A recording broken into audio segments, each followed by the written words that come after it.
Okay, so in this video we are going to find the equilibrium on the world market using the export supply curve from Korea and the import demand curve from Japan. So we'll start doing that mathematically. So let's set export supply equal to import demand, and we've got export supply is 5p minus 50 equals 70 minus 5p. So how about we add 50 to each side? So we'll add 50 to the left hand side, so that becomes 5p. If we add 50 to the right hand side, that would be 70 plus 50, that's 120 minus 5p. I'm just being a bit laborious about this. And then let's add 5p to each side. So if we add 5p to this side, we get 10p. And if we add 5p to this side, so we get that term goes away, so we get 120. So what we can see, if we divide both sides by 10, p is equal to $12. So that's our world price. And just a quick check, remember that the price in Korea in the absence of trade was $10 and the price in Japan in the absence of trade was $14. So we would hope that it would be somewhere between $10 and $14, and luckily it is. Now we need to know the amount of trade, the amount of imports and exports.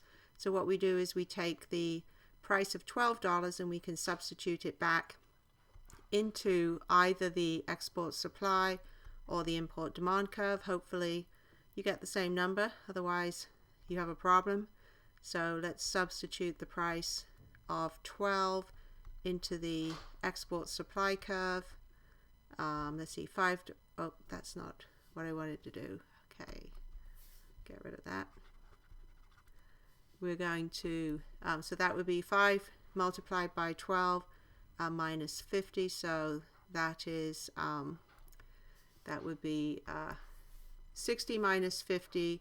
So from the export supply curve, I find out that the amount of trade is 10 hats per day. And I might just do a quick check. Is that true from the import demand curve? Let's see. So 5 times 12, that would be 60. So 70 minus 60 is 10. So good. I'm on the right lines. And now I want to draw my import demand and export supply curves. So I'm going to put them in. Let's go over here.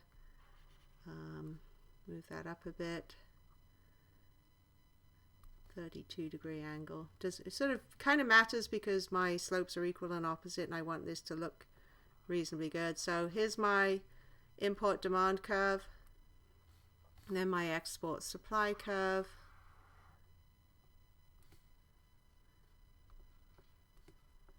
Let's get that.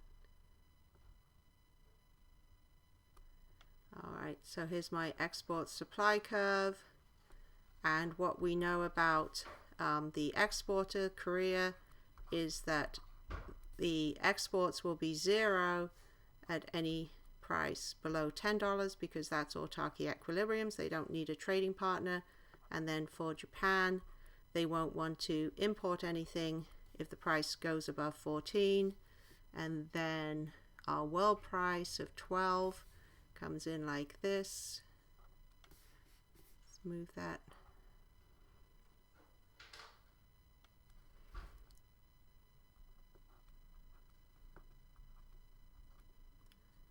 And we also know what the quantity is. It's 10 units. It's having a trouble moving for some reason. It's almost like it's got stuck. Oh, here we go.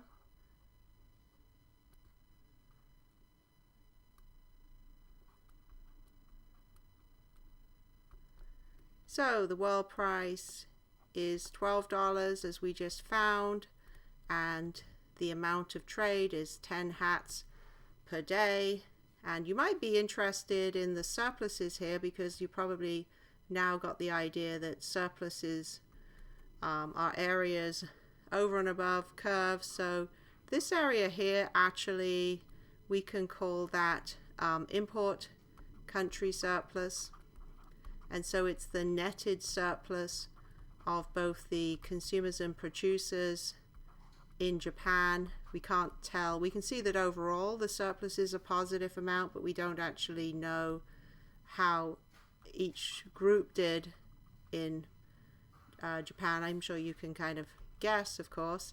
But then this, in the export supply, this would be the export countries netted out surplus. And in the next video, we are going to add this world price to the domestic market in both countries, and then we will be able to see who the winners and who the losers are in this particular transaction. But here's the world market.